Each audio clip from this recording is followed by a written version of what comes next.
Very good evening. ಇವತ್ತು ನಾವೇನು ಮಾಡೋಣಪ್ಪ ಅಂದರೆ 2025ನೇ ಸಾಲಿನ SSLC ಪ್ರಥಮ ಭಾಷೆ ಕನ್ನಡ ಇದರ ಮಾದರಿ ಉತ್ತರಗಳನ್ನು ಅಭ್ಯಾಸ ಮಾಡೋಣ.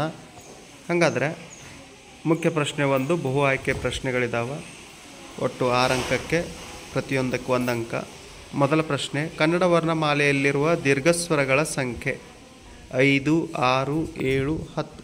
ಸರಿಯಾದ ಉತ್ತರ ಎಷ್ಟಪ್ಪ ಅಂದರೆ 7. ಎಷ್ಟು? 7. ಇನ್ನು ಪ್ರಶ್ನೆ 2, ಬಲ್ಲೆನೆಂದು ಪದವು ಈ ಸಂಧಿಗೆ ಉದಾಹರಣೆಯಾಗಿದೆ. ಜಸ್ತ ಸಂಧಿ, ಅನುನಾಸಿಕ ಸಂಧಿ, ಲೋಪ ಸಂಧಿ, ಆಗಮ ಸಂಧಿ. ಸರಿಯಾದ ಉತ್ತರ ಆಪ್ಷನ್ ಸಿ ಲೋಪ ಸಂಧಿ. ಬಲ್ಲೆನೆಂದು ಲೋಪವಾಗಿದೆ. ಇಲ್ಲಿ ಬಲ್ಲ ಪ್ಲಸ್ ಎಂದು, ಬಲ್ಲೆನೆಂದು. ಇನ್ನು ಪ್ರಶ್ನೆ 3, ಹಾಡಲಿ ಈ ಪದವು ಕ್ರಿಯಾರೂಪಕ್ಕೆ ಸೇರಿದೆ. ವಿದ್ಯಾರ್ಥಕ, ನಿಷೇಧಾರ್ಥಕ, ಸಂಭವನಾರ್ಥಕ, ಸಂಬಂಧಾರ್ಥಕ. ಹಾಗಾದರೆ ಸರಿಯಾದ ಉತ್ತರ ಆಪ್ಷನ್ ಎ ವಿದ್ಯಾರ್ಥಕ. ಇನ್ನು ಪ್ರಶ್ನೆ 4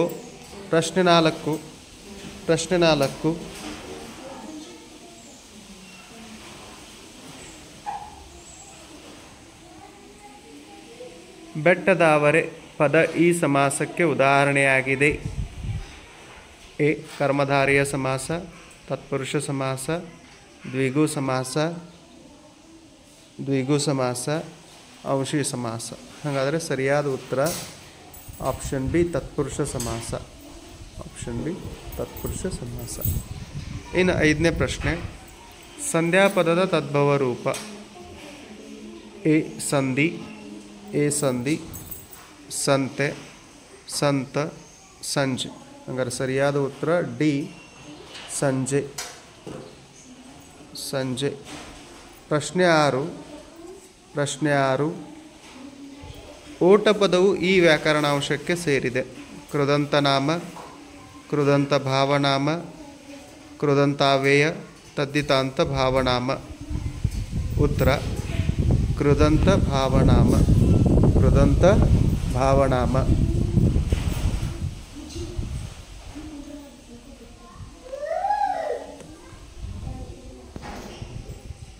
ಮುಖ್ಯ ಪ್ರಶ್ನೆ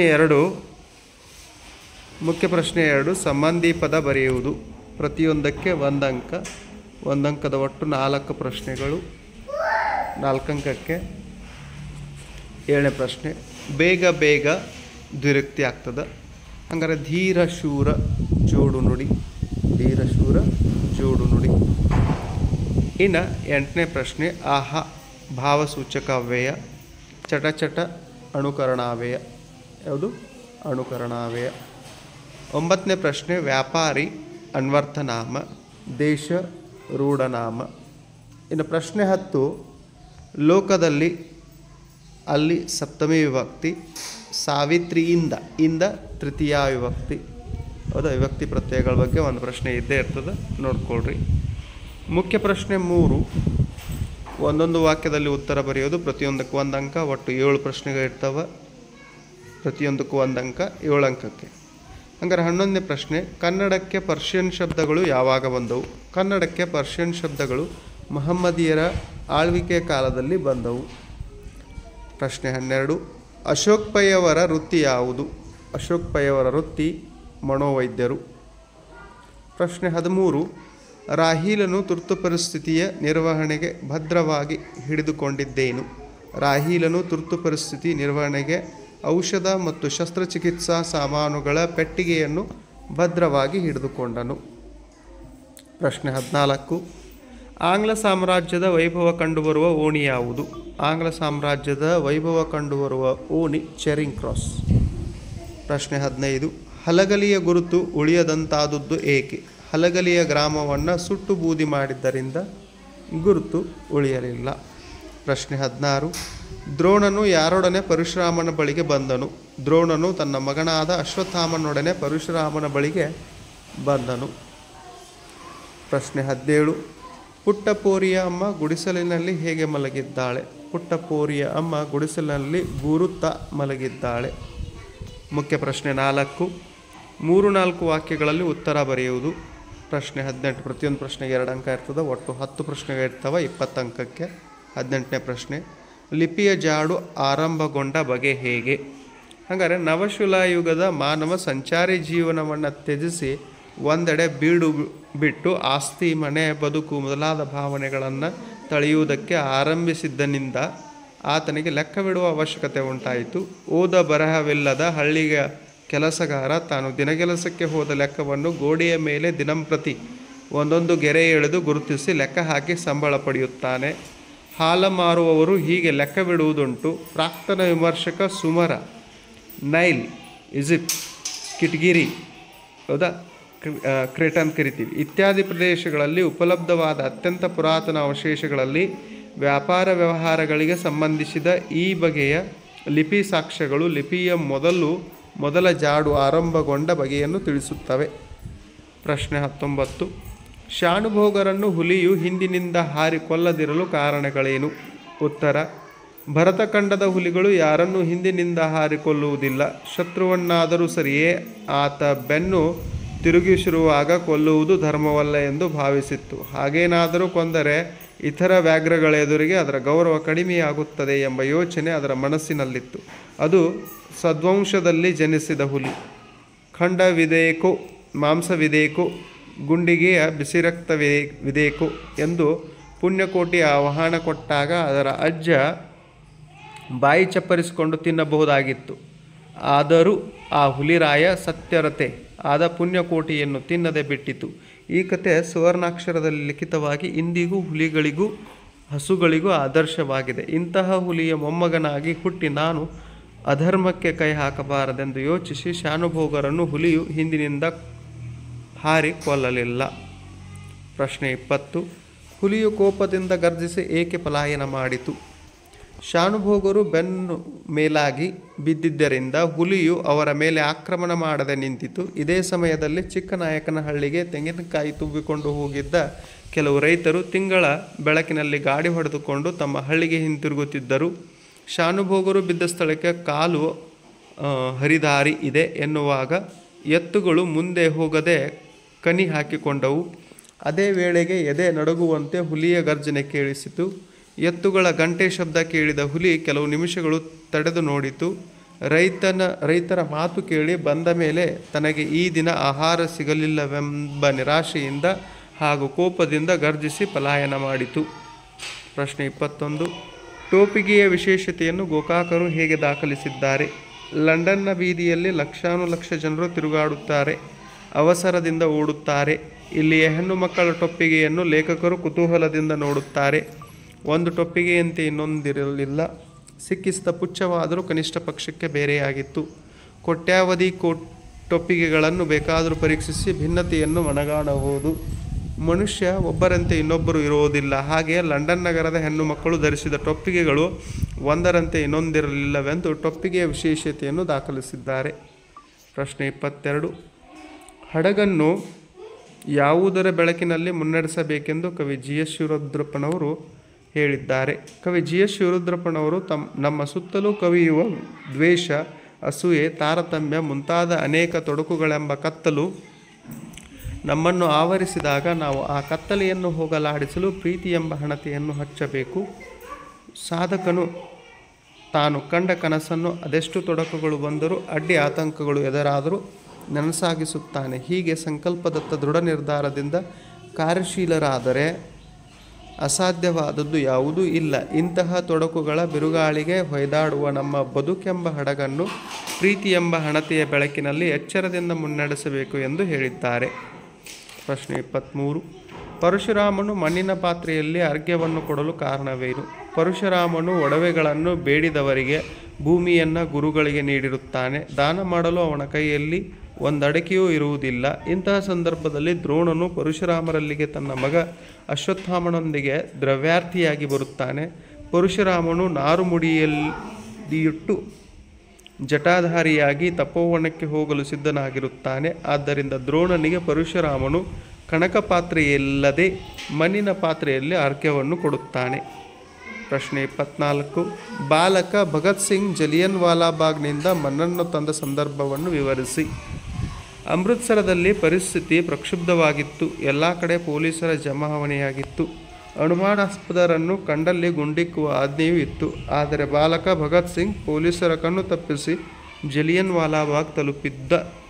ಭಕ್ತಿಯಿಂದ ತಲೆಬಾಗಿ ರಕ್ತದಿಂದ ತೊಯ್ದ ಒಂದು ಚಿಟಿಕಿ ಮಣ್ಣನ್ನು ತೆಗೆದು ತನ್ನ ಹಣೆಯ ಮೇಲೆ ತಿಲಕವನ್ನಿಟ್ಟುಕೊಂಡು ಕಣ್ಮುಚ್ಚಿ ಭಕ್ತಿಯಿಂದ ಕೈ ಮುಗಿದು ಹುತಾತ್ಮರಿಗೆ ಗೌರವ ಸಲ್ಲಿಸಿ ಪೂಜ್ಯನೀಯವಾದ ಆ ಮಣ್ಣನ್ನು ತನ್ನ ಊಟದ ಡಬ್ಬಿಯಲ್ಲಿ ತುಂಬಿಸಿ ಮನೆಗೆ ತಂದನು. ಪ್ರಶ್ನೆ 25. ಅಂದವಾದ ಬರವಣಿಗೆ ಕುರಿತು ಗಾಂಧೀಜಿಯವರು ಹೇಳಿದ ಮಾತುಗಳ್ಯಾವು? ಗಾಂಧೀಜಿಯವರು ಇಂಗ್ಲೆಂಡ್ಗೆ ಹೋಗುವವರೆಗೆ ಅಂದವಾದ ಅಕ್ಷರ ಒಳ್ಳೆಯ ಬರವಣಿಗೆ ಶಿಕ್ಷಣದ ಅವಶ್ಯಕ ಅಂಶವಲ್ಲವೆಂಬ ಭಾವನೆ ಇತ್ತು. ದಕ್ಷಿಣ ಆಫ್ರಿಕಾಕ್ಕೆ ಹೋದ ಮೇಲೆ ಅಲ್ಲಿನ ಸುಶಿಕ್ಷಿತ ಯುವಕರ ಮತ್ತು ವಕೀಲರ ಮುತ್ತು ಪೋಣಿಸಿದಂತಿದ್ದ ಸುಂದರ ಬರವಣಿಗೆ ನೋಡಿ ಅವರಿಗೆ ನಾಚಿಕೆಯೂ ಪಶ್ಚಾತ್ತಾಪವೂ ಆಯಿತು. ಕೆಟ್ಟ ಅಕ್ಷರದ ಬರವಣಿಗೆ ಅಪಕ್ವ ಮತ್ತು ಅಪೂರ್ಣ ಶಿಕ್ಷಣದ ಚಿಹ್ನೆ ಎಂದು ಅರಿತರು. ತಿದ್ದಿಕೊಳ್ಳಲು ಪ್ರಯತ್ನಿಸಿದರೂ ಅವರಿಗೆ ಸಾಧ್ಯವಾಗಲಿಲ್ಲ. ಸುಟ್ಟ ಮಡಕೆಗೆ ಹಸಿ ಮಣ್ಣನ್ನು ಮೆತ್ತಲು ಸಾಧ್ಯವಿಲ್ಲ. ಕಾಲ ಮೀರಿ ಹೋಗಿತ್ತು. ಒಳ್ಳೆಯ ಬರವಣಿಗೆ ಉತ್ತಮ ಶಿಕ್ಷಣದ ಅವಶ್ಯವಾದ ಅಂಶವೆಂಬುದನ್ನು ಪ್ರತಿಯೊಬ್ಬರೂ ತಿಳಿಯಬೇಕೆಂಬುದು ಅಂದವಾದ ಬರವಣಿಗೆ ಕುರಿತು ಮಹಾತ್ಮ ಗಾಂಧೀಜಿಯವರ ಅಭಿಪ್ರಾಯವಾಗಿದೆ. ಪ್ರಶ್ನೆ 26. ಜ್ಞಾನಿ ಅಜ್ಞಾನಿಗಳ ಸಂಘದ ಬಗೆಗಿನ ಅಕ್ಕ ಮಹಾದೇವಿಯ ಅಭಿಪ್ರಾಯವನ್ನು ತಿಳಿಸಿ. ನಾವು ಜ್ಞಾನಿಗಳ ಸಂಘ ಮಾಡಬೇಕು, ಅಜ್ಞಾನಿಗಳ ಸಂಘ ಮಾಡಬಾರದು. ಅಜ್ಞಾನಿಗಳ ಸಂಘ ಮಾಡಿದರೆ ಕಲ್ಲನ್ನು ಉಜ್ಜಿ ಕಿಡಿಯನ್ನು ಹೊತ್ತಿಸಿಕೊಂಡಂತೆ ಇರುತ್ತದೆ. ಅವರಿಂದ ನಮಗೆ ಒಳ್ಳೆಯದು ಆಗುವುದಿಲ್ಲ. ಜ್ಞಾನಿಗಳ ಸಂಘ ಮಾಡಿದರೆ ಮೊಸರನ್ನು ಕಡಿದು ಬೆಣ್ಣೆಯನ್ನು ತೆಗೆದುಕೊಂಡಂತೆ ಇದು ಸರ್ವರಿಗೂ ಹಿತಕರವಾಗಿರುತ್ತದೆ. ಈ ಉದಾಹರಣೆಯೊಂದಿಗೆ ಜ್ಞಾನಿ ಅಜ್ಞಾನಿಗಳ ಸಂಘವ ಕುರಿತು ಅಕ್ಕ ಮಹಾದೇವಿಯವರು ಹೇಳಿದ್ದಾರೆ. ಪ್ರಶ್ನೆ 27. ಗುರುಪದೇಶದ ಗುಣಗಳನ್ನು ಪಟ್ಟಿ ಮಾಡಿ. ಸಜ್ಜನರಿಗೆ ಗುರುಪದೇಶ ಕಿವಿಗೆ ಆಭರಣವಿದ್ದಂತೆ. ಮುಸ್ಸಂಜೆಯ ಚಂದ್ರ ಕತ್ತಲನ್ನು ಕಳೆಯುವಂತೆ ಬಗೆಯ ಕೊಳೆಯನ್ನೆಲ್ಲ ತೊಳೆದು ಬಿಡುತ್ತದೆ. ಆಗ ಬಾಳಿನಲ್ಲಿ ಸಂಯಮ, ಪಕ್ವತೆ, ಶಾಂತಿ ಕಾಣಿಸಿಕೊಳ್ಳುತ್ತದೆ. ಜನರ ಒಳ ಹೊರಗಿನ ಕೊಳೆಗಳನ್ನು ತೊಳೆದು ಬಿಡುತ್ತದೆ. ಆಗ ಬಾಳಿನಲ್ಲಿ ಸಂಯಮ, ಪಕ್ವತೆ, ಶಾಂತಿ ಕಾಣಿಸಿಕೊಳ್ಳುತ್ತದೆ.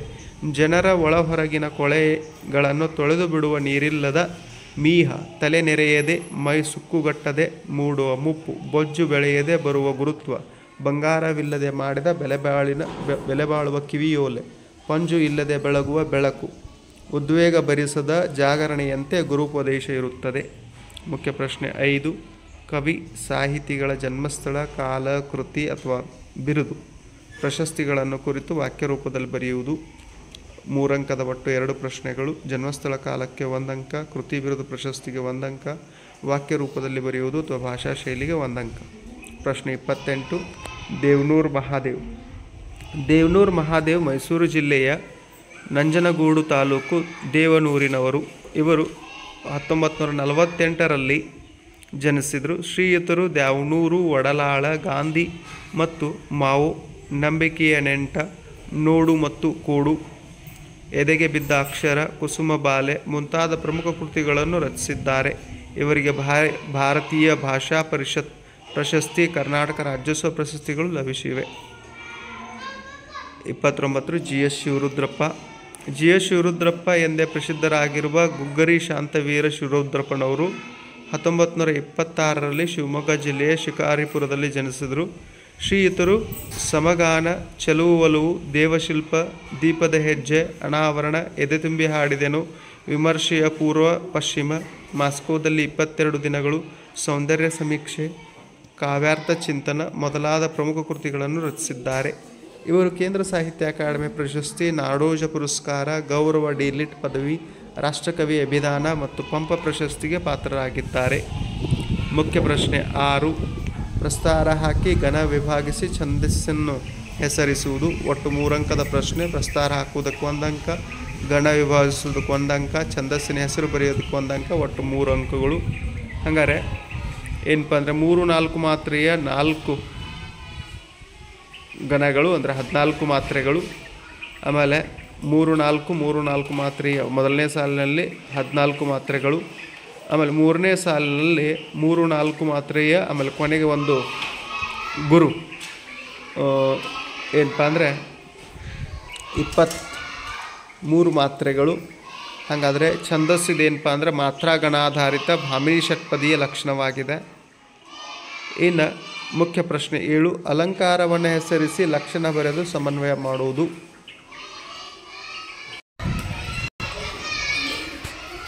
ಅಲಂಕಾರವನ್ನು ಹೆಸರಿಸುವುದಕ್ಕೆ 1 ಅಂಕ, ಲಕ್ಷಣ ಬರೆಯೋದಕ್ಕೆ 1 ಅಂಕ, ಅಂಶಗಳನ್ನು ಗುರುತಿಸಿ ಸಮನ್ವಯಗೊಳಿಸೋದಕ್ಕೆ 1 ಅಂಕ, ಒಟ್ಟು 3 ಅಂಕಗಳು. ಹಾಗಾದರೆ 31ನೇ ಪ್ರಶ್ನೆ. ಗೀಜಗನ ಗೂಡುಗಳು ತೊಟ್ಟಿಲಿನಂತೆ ತೂಗಾಡುತ್ತಿದ್ದವು. ಗೀಜಗನ ಗೂಡುಗಳು ತೊಟ್ಟಿಲಿನಂತೆ ತೂಗಾಡುತ್ತಿದ್ದವು. ಹೌದಾ? ಅಲಂಕಾರದ ಹೆಸರು ಉಪಮಾಲಂಕಾರ. ಲಕ್ಷಣ ಎರಡೂ ವಸ್ತುಗಳಿಗೆ ಪರಸ್ಪರವಾಗಿ ಇರುವ ಹೋಲಿಕೆಯನ್ನು ಹೇಳುವುದೇ ಉಪಮಾಲಂಕಾರ. ಸಮನ್ವಯ ಉಪಮೇಯ ಗೀಜಗನ ಗೂಡುಗಳು, ಉಪಮಾನ ತೊಟ್ಟಿಲು, ಉಪಮಾವಾಚಕ ಶಬ್ದ ಅಂತೆ, ಸಮಾನ ಧರ್ಮ ತೂಗಾಡುವುದು. ಇಲ್ಲಿ ಉಪಮೇಯವಾದ ಗೀಜಗನ ಗೂಡುಗಳನ್ನು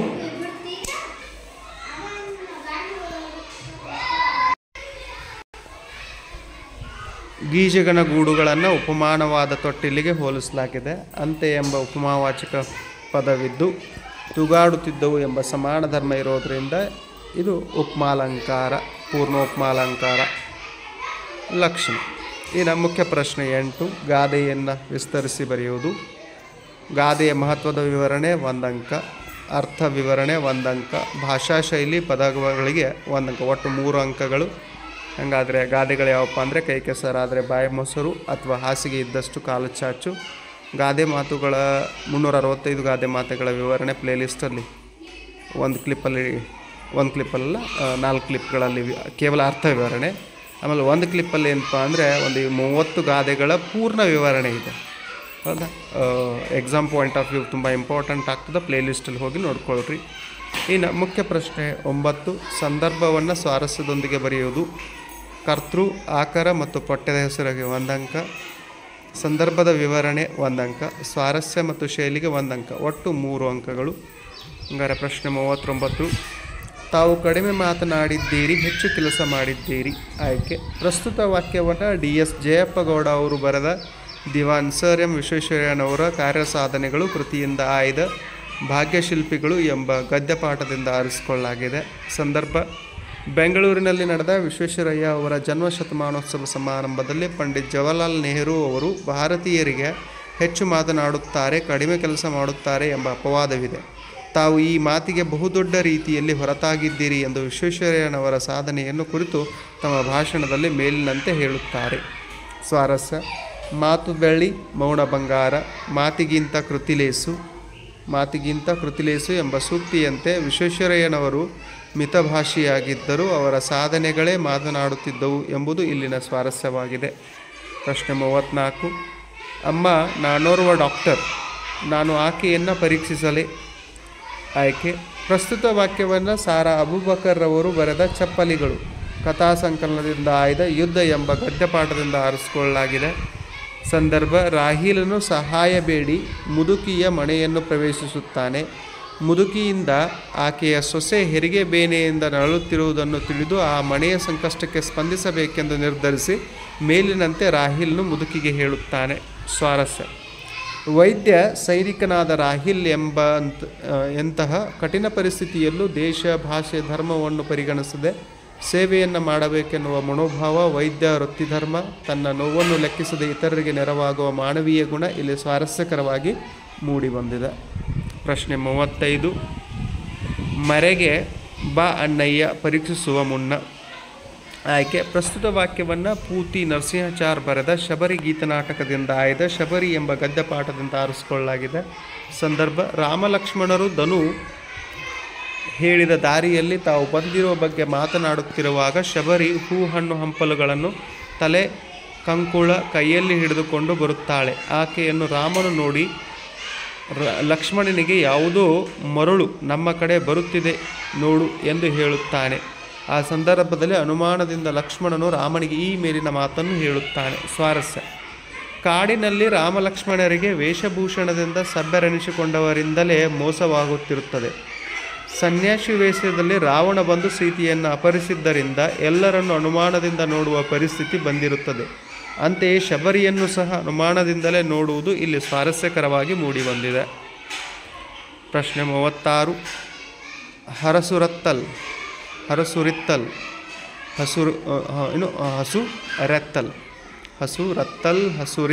ಹಸುರೆತ್ತಲ್.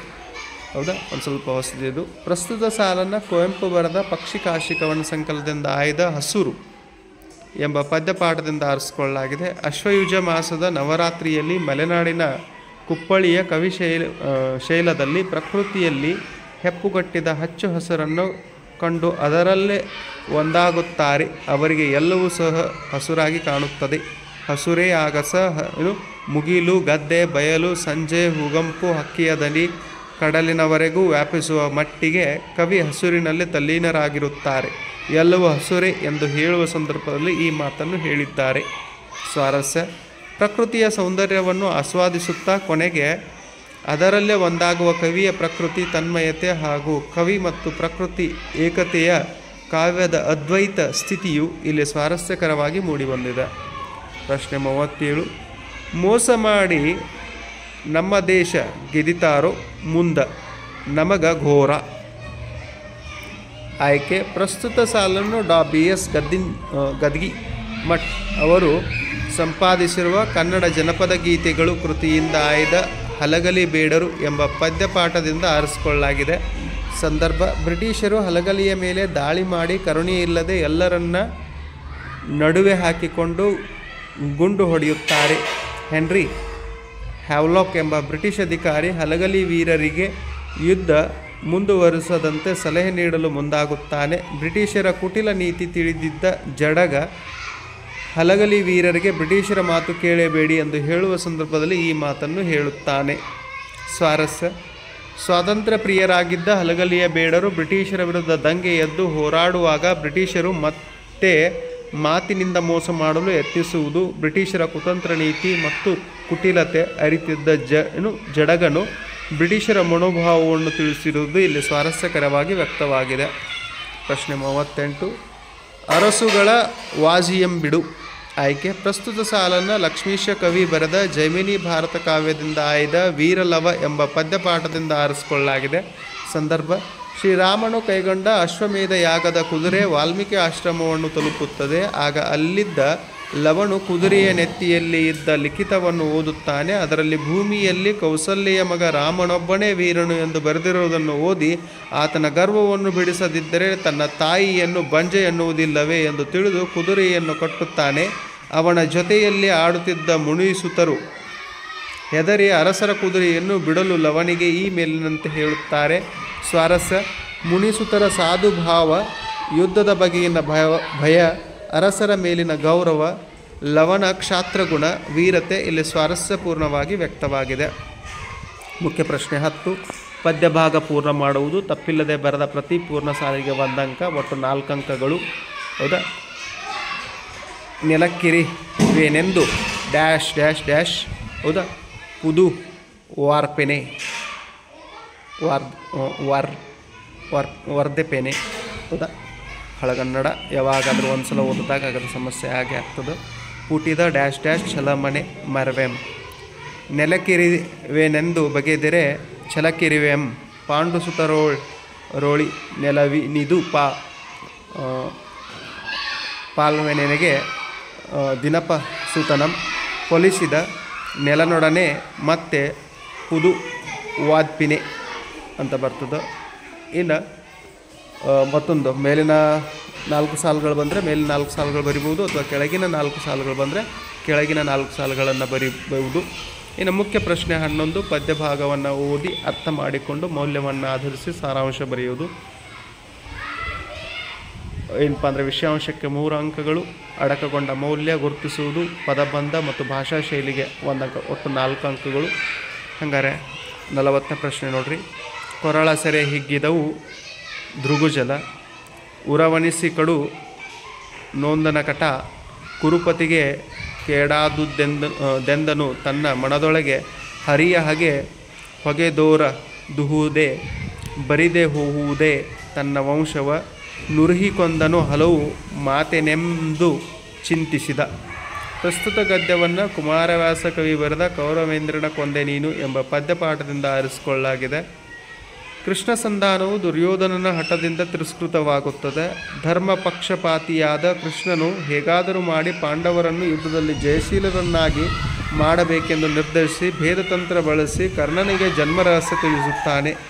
ಅಸಾಮಾನ್ಯನು, ಶೌರ್ಯಕ್ಕೆ ದಾನಕ್ಕೆ ಹೆಸರುವಾಸಿಯಾದ ಕರ್ಣನಿಗೆ ಗಂಟಲು ಬಿಗಿದು ದುಃಖದಿಂದ ಮಾತು ಬಾರದೆ ಕಣ್ಣೀರು ತಾನಾಗೆ ಹರಿದು ಅತೀವ ದುಃಖಕ್ಕೊಳಗಾಗುತ್ತಾನೆ. ಈ ಜನ್ಮರಹಸ್ಯ ಹೇಳಿದ್ದರಿಂದ ತನ್ನ ಗೆಳೆಯ ದುರ್ಯೋಧನನಿಗೆ ಕೇಡಾಗುವುದು ಖಂಡಿತ ಎಂದು ತನ್ನ ಮನದಲ್ಲಿ ಯೋಚಿಸುತ್ತಾನೆ. ಶ್ರೀಕೃಷ್ಣನ ಶತ್ರುತ್ವ ಖಂಡಿತ ಒಳ್ಳೆಯದಲ್ಲ. ಅದು ಹಾನಿ ಮಾಡದೆ ಸುಮ್ಮನೆ ಇರುವುದಿಲ್ಲ, ಹೊಗೆ ತೋರದೆ ಶತ್ರುತ್ವವನ್ನು ಸುಡುತ್ತದೆ ಎಂದು ಅರ್ಥ ಮಾಡಿಕೊಳ್ಳುತ್ತಾನೆ. ಇದಕ್ಕಾಗಿಯೇ ತನ್ನ ಜನ್ಮರಹಸ್ಯ ತಿಳಿಸಿ ಕೌರವೇಂದ್ರನ ಕೊಂದನು ಎಂದು ಭಾವಿಸುತ್ತಾನೆ. ಕರ್ಣನು ಸಾಮಾನ್ಯರ ಮನೆಯಲ್ಲಿ ಬೆಳೆದನಾದರೂ ಅವನಲ್ಲಿ ಇಂತಹ ಉದಾತ್ತತೆ, ಕರುಣೆಯು ಅಸಾಮಾನ್ಯವಾದದ್ದು. ಸಾಮಾನ್ಯರು ತುಂಬ ಸಂತೋಷ ಪಡಬಹುದಾದ ವಿಷಯಕ್ಕೆ ಕರ್ಣನು ವರ್ತಿಸುವ ರೀತಿ ನಮ್ಮೆಲ್ಲರಿಗೂ ಆದರ್ಶವಾಗಿದೆ. ತನ್ನ ಗೆಳೆಯ ಹಾಗೂ ಪ್ರಭುವಿಗೆ ಸೋಲಾಗುವುದು ಎಂದು ನೆನೆದು ಅವನಲ್ಲಿ ಆಗುವ ದುಃಖ, ಗೆಳೆಯನ ಮೇಲಿರುವ ಪ್ರೀತಿ, ಕಾಳಜಿ ಇಲ್ಲಿ ವ್ಯಕ್ತವಾಗಿದೆ. ಕ್ರೌರ್ಯ, ದಾನ, ಸ್ವಾಮಿನಿಷ್ಠೆ, ಉದಾತ್ತತೆ, ಕರುಣೆಗೆ ಹೆಸರುವಾಸಿಯಾಗಿದ್ದ ಕರ್ಣನ ಹಿರಿಮೆ, ಗರಿಮೆ ಪ್ರಸ್ತುತ ಪದ್ಯದಲ್ಲಿ ಅಡಕವಾಗಿರುವ ಮೌಲ್ಯಗಳಾಗಿವೆ. ಮುಖ್ಯ ಪ್ರಶ್ನೆ 12. 8 ವಾಕ್ಯಗಳಲ್ಲಿ ಉತ್ತರಿಸುವುದು. ಅಂಶಗಳನ್ನು ಆಧರಿಸಿ ಪಠ್ಯಾಂಶಕ್ಕೆ 3 ಅಂಕ, ಭಾಷಾ ಶೈಲಿ ಪದಬಂಧಗಳಿಗೆ 1 ಅಂಕ, ಒಟ್ಟು 4 ಅಂಕಗಳು. 4 ಅಂಕದ 2 ಪ್ರಶ್ನೆಗಳು 8 ಅಂಕಕ್ಕೆ. 41ನೇ ಪ್ರಶ್ನೆ. ಸಪ್ತವ್ಯಸನಿಗಳಾಗಿದ್ದ ಅಗ್ನಿಭೂತಿ, ವಾಯುಭೂತಿಯರು ಪಂಡಿತರಾದ ಬಗೆಯನ್ನು ವಿವರಿಸಿ. ಇದೇ ಪ್ರಶ್ನೆಗೆ ಒಂದು ಅಥವಾ ಪ್ರಶ್ನೆ ಇದೆ, ಅದನ್ನು ಆಮೇಲೆ ನೋಡೋಣ. ಸಪ್ತವ್ಯಸನಿಗಳಾಗಿದ್ದ ಅಗ್ನಿಭೂತಿ, ವಾಯುಭೂತಿಯರು ತಮ್ಮ ತಾಯಿ ಕಶಪಿಯ ಸಲಹೆಯಂತೆ ಆಕೆಯ ಸಹೋದರ ಸುಬಲ ಎಂಬ ಅರಸನಿಗೆ ಮಂತ್ರಿಯಾಗಿದ್ದ ಸೂರ್ಯಮಿತ್ರನ ಬಳಿಗೆ ಬರುತ್ತಾರೆ. ಸೂರ್ಯಮಿತ್ರನು ತಂಗಿಯ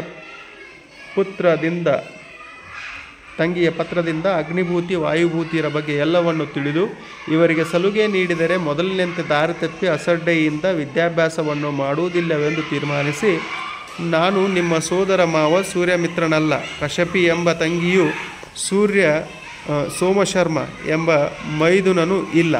ನೀವು ಯಾರಾದರೂ ಸರಿ ವಿದ್ಯೆಯನ್ನು ಬೇಡಿ ಬಂದಿರುವಿರಿ, ನೀವು ಇಲ್ಲಿ ವಿದ್ಯಾಭ್ಯಾಸ ಮಾಡಬಹುದು ಎಂದು ಹೇಳುತ್ತಾನೆ. ಇದರಿಂದ ಅವರು ಹರ್ಷಚಿತ್ತರಾಗಿ ನಾವು ವಿದ್ಯಾಭ್ಯಾಸ ಮಾಡಲು ಸಿದ್ಧ ಎಂದಾಗ ಉತ್ತಮವಾದ ದಿನ, ನಕ್ಷತ್ರ ನೋಡಿ ಸೂರ್ಯಮಿತ್ರನು ಅವರಿಗೆ ವಿದ್ಯಾಭ್ಯಾಸ ಪ್ರಾರಂಭಿಸುತ್ತಾನೆ. ಸೂರ್ಯಮಿತ್ರನು ಅವರನ್ನು ಹಗಲಿರುಳು ನಿರಂತರ ನಿರ್ಬಂಧನದಿಂದ ಓದಿಸಿ 8 ವರ್ಷಗಳದೊಳಗೆ 4 ವೇದ, 6 ಅಂಗ, 18 ಧರ್ಮಶಾಸ್ತ್ರ, ಮೀಮಾಂಸೆ, ನ್ಯಾಯವಿಸ್ತಾರ, ವ್ಯಾಕರಣ, ಛಂದಸ್ಸು, ಅಲಂಕಾರ, ನಿಘಂಟು, ಕಾವ್ಯನಾಟಕ, ಚಾಣಕ್ಯ ಸಾಮುದ್ರಿಕ, ಶಾಲಿಹೋತ್ರ, ಪಾಳಕಾಪ್ಯ, ನರವೈದ್ಯ ಪದ್ಧತಿ, ಜ್ಯೋತಿಷ್, ಮಂತ್ರ ಮೊದಲಾದ ಎಲ್ಲ ಶಾಸ್ತ್ರಗಳನ್ನು ಕಲಿಸುತ್ತಾನೆ. ಇವರು ಕಷ್ಟಪಟ್ಟು ಭಿಕ್ಷೆ ಬೇಡಿ ಅನ್ನವನ್ನು ತಂದು ತಿಂದು ಕೆರೆಯಲ್ಲಿ ತಣ್ಣೀರನ್ನು ಸ್ನಾನ ಮಾಡಿ ಸ್ವಂತ ಶ್ರಮದಿಂದ ಅಧ್ಯಯನ ಮಾಡಿ ಪಂಡಿತರಾಗುತ್ತಾರೆ. ಇದೇ ಪ್ರಶ್ನೆಗೆ ಒಂದು ಅಥವಾ ಪ್ರಶ್ನೆ ಇದೆ. ಸೂರ್ಯಮಿತ್ರನು ತನ್ನ ಮಾವನೆಂದು ತಿಳಿದಾಗ ಅಗ್ನಿಭೂತಿ, ವಾಯುಭೂತಿಯರಲ್ಲಿ ಮೂಡಿದ ಭಾವಗಳೇನು ವಿವರಿಸಿ.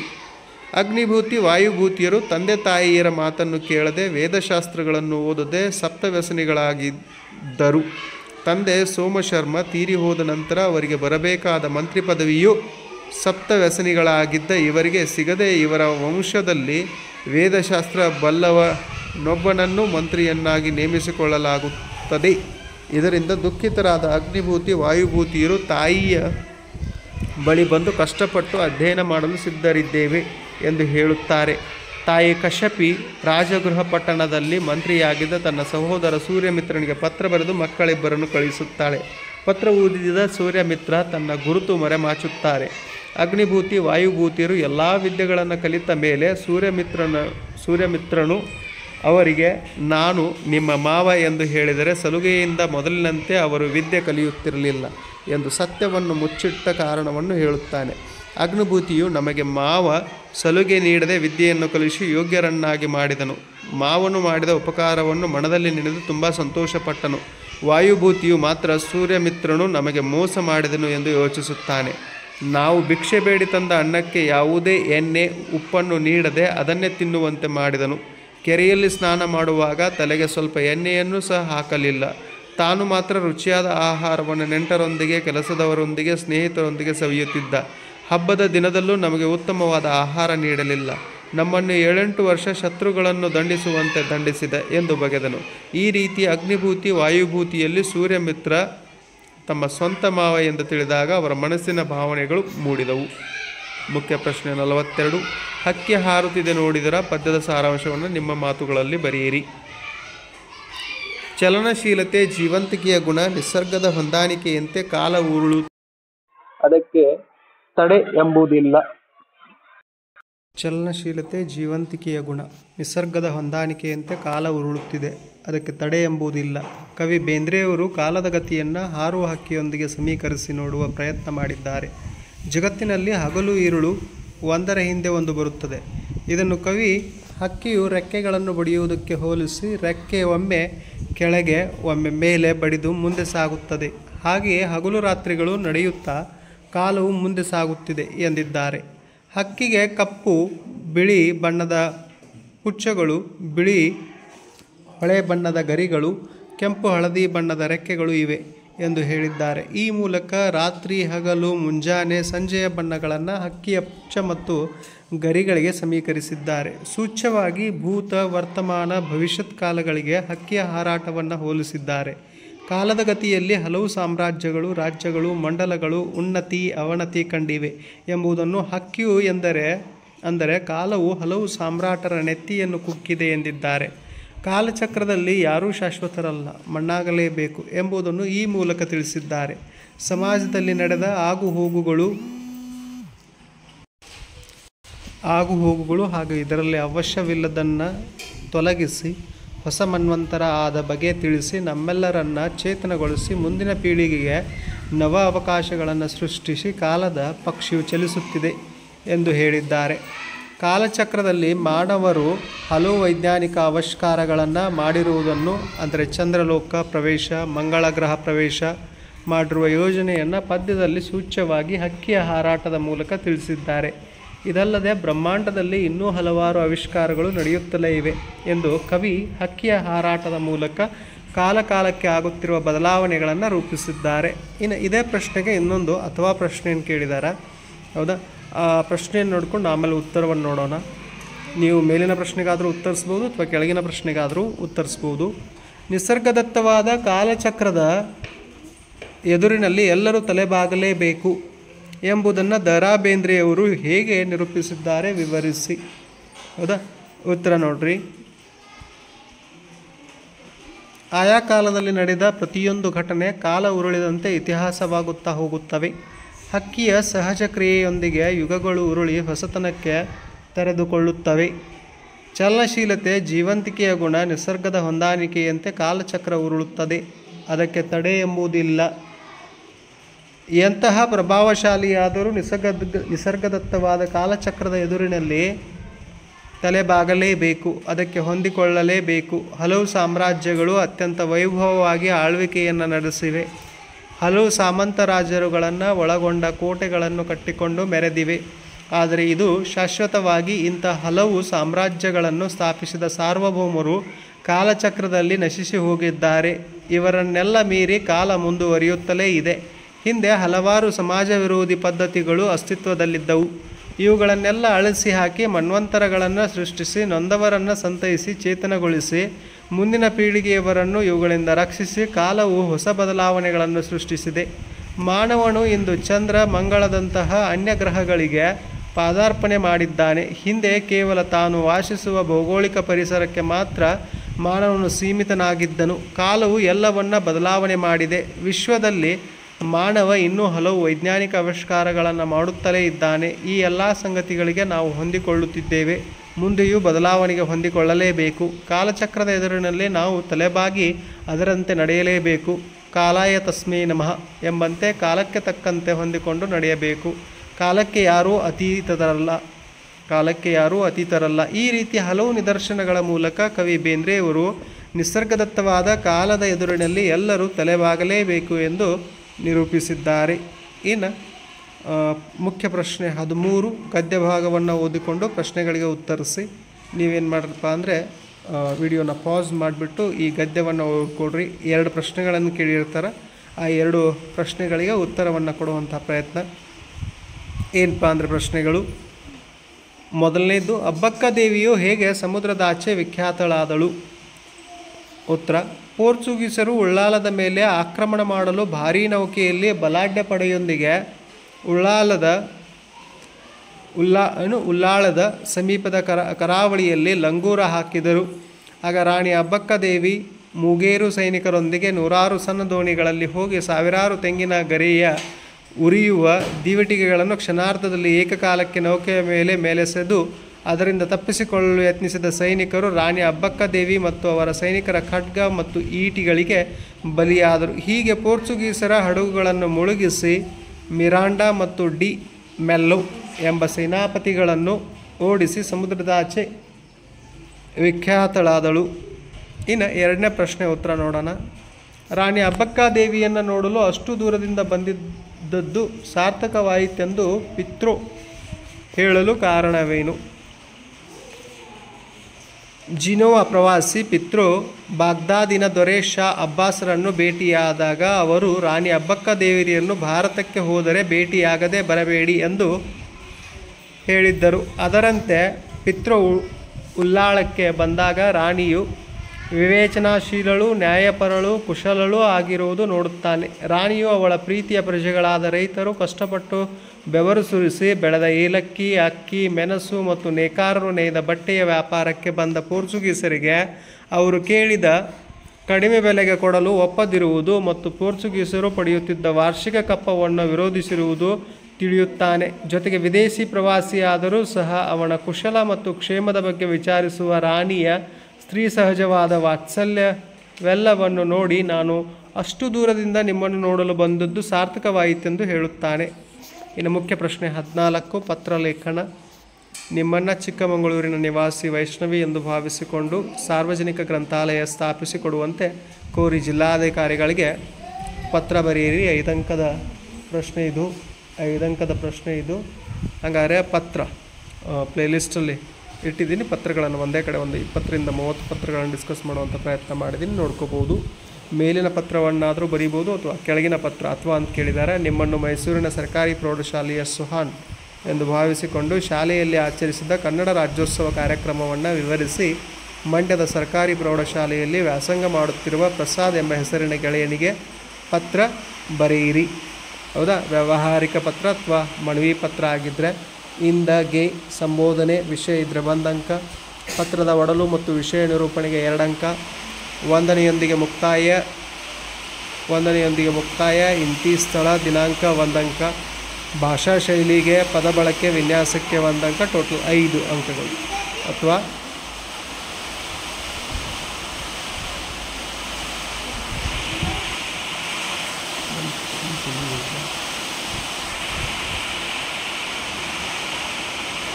ಇನ್ನು ಖಾಸಗಿ ಅಥವಾ ಗೆಳೆಯನಿಗೆ ಪತ್ರ ಇಂದ ವಿಳಾಸ ದಿನಾಂಕ ಸಂಬೋಧನೆ ಕ್ಷೇಮ ವಿಚಾರ 1 ಅಂಕ, ಪತ್ರದ ಒಡಲು ವಿಷಯ ನಿರೂಪಣೆ 2 ಅಂಕ, ಮುಕ್ತಾಯ ಇಂತಿ ಸಹಿ ಹೊರವಿಳಾಸ 1 ಅಂಕ, ಭಾಷಾ ಶೈಲಿ ಪದ ಬಳಕೆ ವಿನ್ಯಾಸ 1 ಅಂಕ, ಒಟ್ಟು 5 ಅಂಕಗಳು. ಇನ್ನು ಪ್ರಬಂಧ ಬರವಣಿಗೆ ಮುಖ್ಯ ಪ್ರಶ್ನೆ 15 ಪ್ರಬಂಧ ಬರವಣಿಗೆ. ಪ್ರಶ್ನೆ 45 ರಾಷ್ಟ್ರೀಯ ಭಾವೈಕ್ಯತೆ ಅಥವಾ ಶಾಲೆಗಳಲ್ಲಿ ಮೌಲ್ಯ ಶಿಕ್ಷಣದ ಮಹತ್ವ. ಪ್ರಸ್ತಾವನೆ ಪೀಠಿಕೆ ವಿಷಯ ಪ್ರವೇಶಕ್ಕೆ 1 ಅಂಕ, ಒಡಲು ಸಮರ್ಥ ವಿವರಣೆಯೊಂದಿಗೆ ವಿಷಯಕ್ಕೆ 2 ಅಂಕ, ಉಪಸಂಹಾರ ಮುಕ್ತಾಯ ವಿಷಯ ಸಮಾಪ್ತಿಗೆ 1 ಅಂಕ, ಭಾಷಾ ಶೈಲಿ ಪದಬಂಧಕ್ಕೆ 1 ಅಂಕ, ಒಟ್ಟು 5 ಅಂಕಗಳು. ಹೌದಾ? ನೀವೇನು ಮಾಡ್ಬೋದು ಅಂದರೆ ಪ್ರಬಂಧವನ್ನು ಪ್ಲೇಲಿಸ್ಟಲ್ಲಿ ಸೆಪ್ರೇಟ್ ಒಂದು ಕ್ಲಿಪ್ ಮಾಡಿ ಇಟ್ಟಿದ್ದೀನಿ ಎಕ್ಸಾಮ್ಗೆ ಹೋಗೋಕ್ಕಿಂತ ಮುಂಚೆ. ಹೌದಾ? ಪತ್ರ ಲೇಖನ, ಪ್ರಬಂಧ ಇಂಥವೇನು ಮುಖ್ಯವಾದ ಪ್ರಶ್ನೆಗಳಿದ್ದಾವಲ್ಲ ಅದನ್ನು ಪದೇ ನೋಡಿಕೊಂಡು ವಿಷಯ ಸಂಗ್ರಹಣೆಯನ್ನು ಮಾಡಿಕೊಂಡು ಎಷ್ಟು ಸಂಗ್ರಹಿಸ್ಲಿಕ್ಕೆ ಸಾಧ್ಯ ಇದೆಯೋ ಮೆದುಳಿನಲ್ಲೇ ಅಷ್ಟು ಸಂಗ್ರಹಿಸ್ಕೊಂಡ್ರೆ ಪತ್ರಲೇಖನ, ಪ್ರಬಂಧ ಬರವಣಿಗೆ ಇವು ತುಂಬ ಸಲೀಸಾಗಿ 5 ಅಂಕಗಳು ಸಿಗ್ತಾವೆ ಅಂತ ಹೇಳ್ತಾ ಆದಷ್ಟು 10ನೇ ತರಗತಿ SSLC ಓದುತ್ತಿರುವಂಥ ಪ್ರಥಮ ಭಾಷೆ ಕನ್ನಡ ಓದುತ್ತಿರುವಂಥ ವಿದ್ಯಾರ್ಥಿಗಳಿಗೆ, ನಿಮ್ಮ ಸ್ನೇಹಿತರಿಗೆ, ಬೇರೆ ಗುಂಪುಗಳಿಗೆ ಹಂಚಿಕೊಡ್ರಿ ಅಂತ ಹೇಳ್ತಾ ಥ್ಯಾಂಕ್ ಯು ಸೋ ಮಚ್.